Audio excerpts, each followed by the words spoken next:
Good morning, my fellow brethren.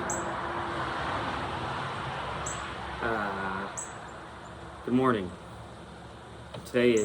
What's today? Today's January 28th of 2024. And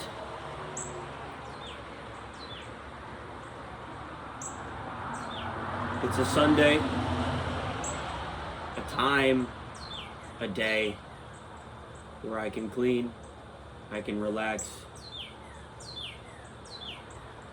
I can listen to the birds, I can have the sun on my face, and rebalance myself, because that's what I'm going to do. Maybe, I don't know. Jesus Christ.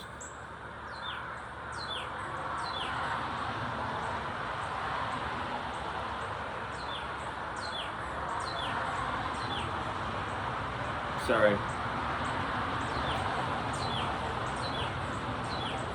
Bird song makes me zone out.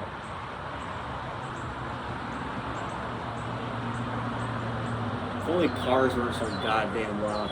You know what? If this highway, let's say in the future, if it was like 2034, and that highway it's probably still would be a regular highway, but all the cars were electric, I wonder how much more quiet it would be. You know?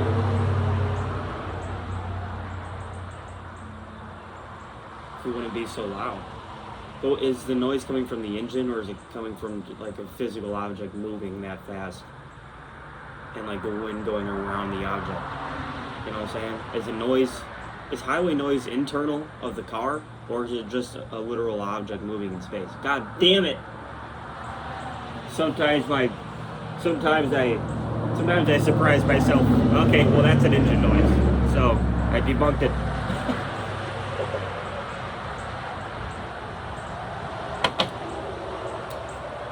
Let's look at a word of the day.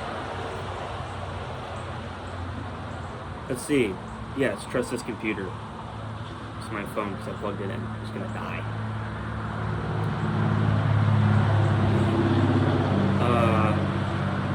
Word of the day, folks. Mien, as in M-I-E-N. Here, let me play it out. Word of the day, folks. Wake the fuck up and listen to this.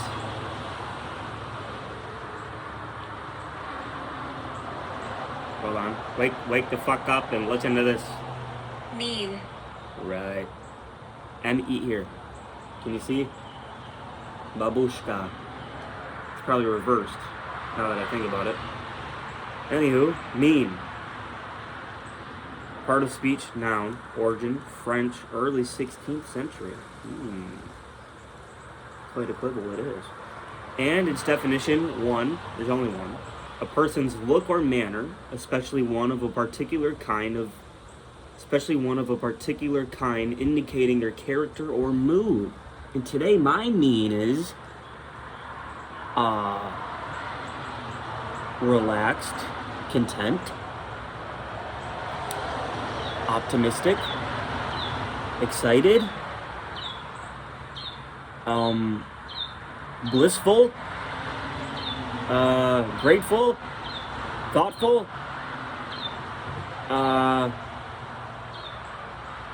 yeah. That's my mien. What's your mien? Let me leave you with a piece of advice here. What's your mien?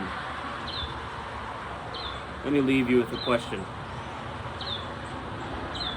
What's your mien today?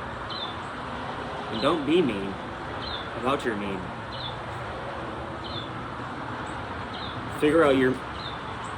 Wow. A leaf just fell on this balcony next to me. Here, look. It just fell right hither, right down yonder. And I thought at once it was a bird, but it wasn't. What's your mien? Figure out your mien today, and then, do something about it. If you have an angry mien, ironically, then, I don't know, punch something.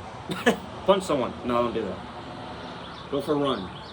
Go slap a pillow real hard. Like, if your mean is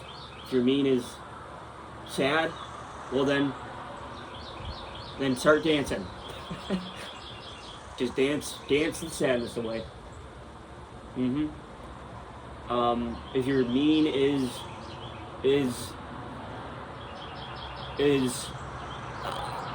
goofy, well then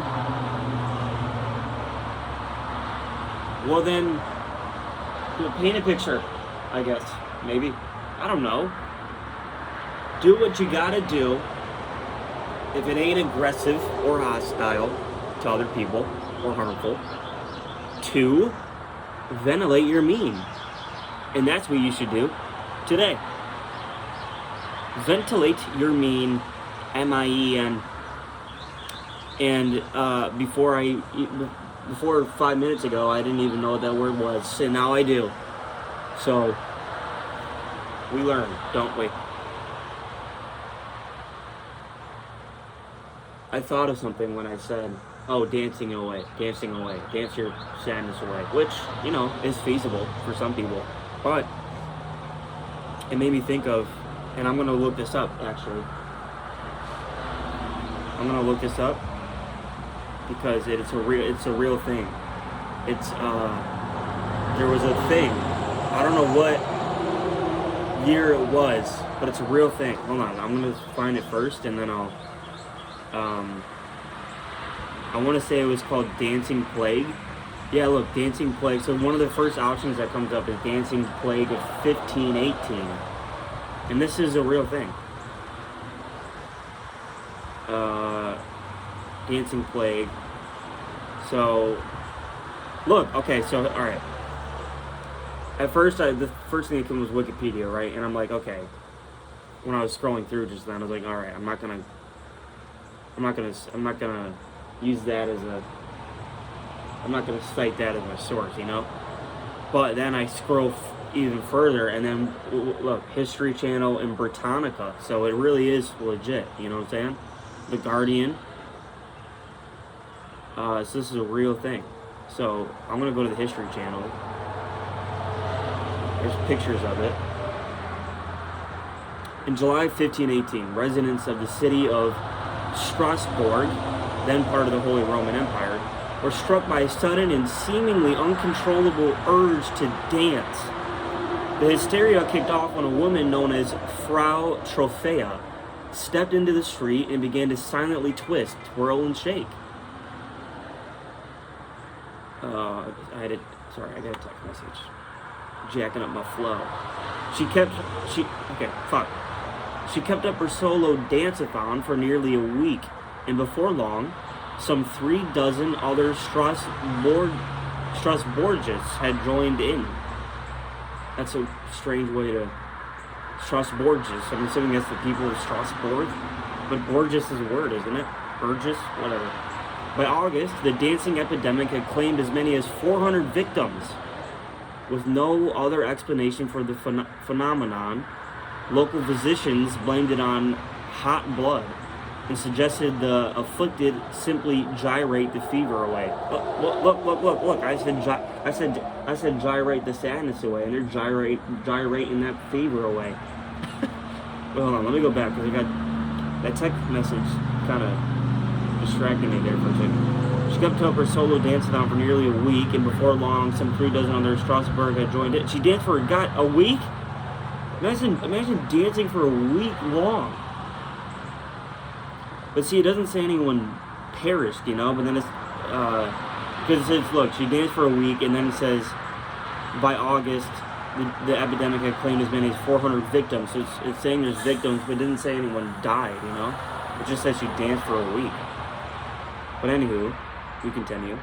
The stage was constructed and professional dancers were brought in. The town even hired a band to provide backing music, but it wasn't long before the marathon started to take its toll. Many dancers collapsed from sheer exhaustion.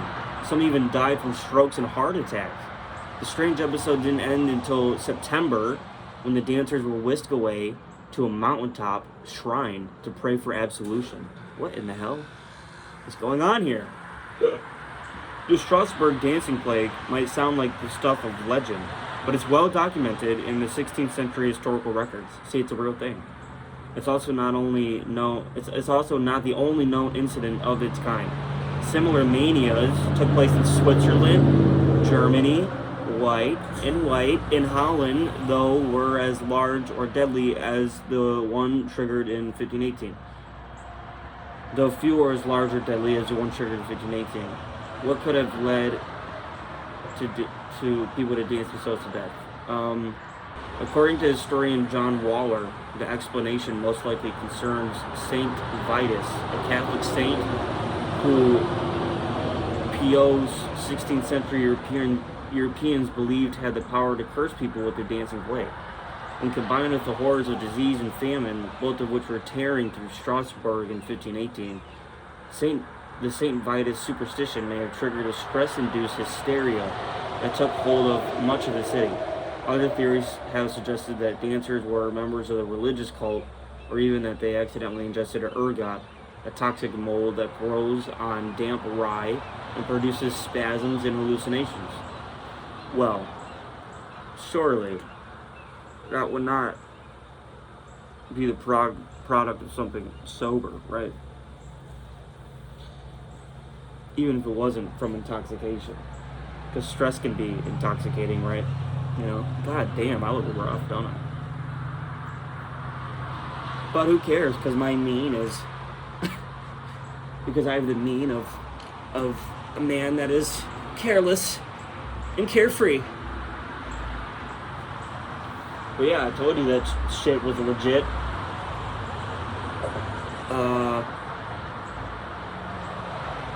That's wild, isn't it, though? You know? Imagine dancing for a week. Dancing is really exhausting, though. Like, sometimes I just dance around when I feel like it, and I get tired after a while. Days on end is insane. Like, literally, it's like mass hysteria. Like, even 400 people doing it. That's a lot of people dancing.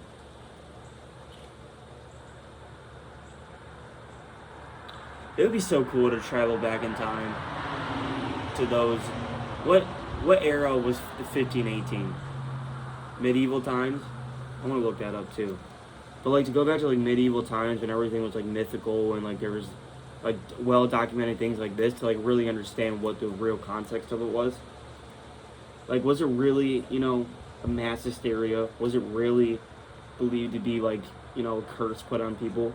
Or is it just the fact that there's not anyone alive from that time, or that the documents suggest something that it really isn't because we have no way of validating it, you know? It'd be interesting to go back and really see, because all those things were at large, like I said, like mythical creatures, curses, all that stuff is like documented as like fact. So it'd be really cool to travel to that era. I want to see what era was medieval. And I always thought it was medieval, like M-I-D-evil, but it's actually M-E-D-I-E-V-A-L, like medieval. The medieval era, often called the Middle Ages or the Dark Ages, began around 476 AD, following a great loss of power throughout Europe by the Roman Empire. The Middle Ages span roughly 1,000 years, ending between 1400 and 1450, so medieval was just before the Dancing Plague. What's that, the Baroque? No, that's art. But I just had a thought as I was reading that because there's a picture right there to accompany the definition, and I realized I took an art class, a college course for like, I don't think it was it might have been the history of art or something similar to that. She got a fast car. Alright. What was I saying? Alright. Tracy Chapman invaded my brain for a second.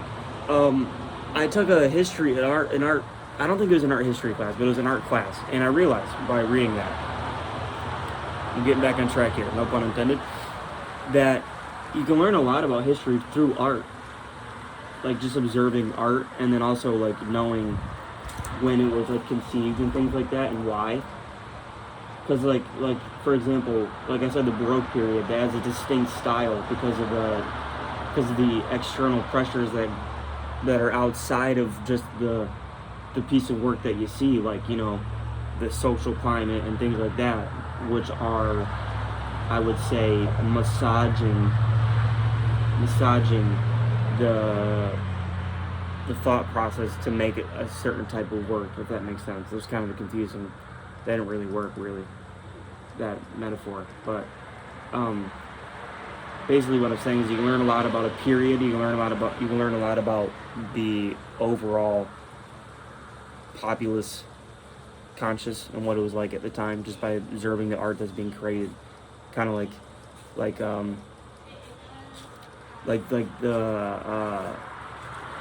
Renaissance period. They all, you know, all the work looks similar. It's similar subjects being depicted in a certain way, and the art itself as a sort of like a mathematical equation. It all has like a similar. It all kind of uses the same formula. I think during that time it was like everything was like really like frontal and like on like everything was really on like the same. How do I explain it? It's early. My brain hasn't really fired up fully. I haven't eaten anything either. But basically what I'm saying is you learn a lot about people and the time in history through art. To make a long story short. So it's interesting to go back and look at art and what time it was created, because those two things are important to tie together. Because art is timeless. Independently on its own, it's timeless, but why it was being made,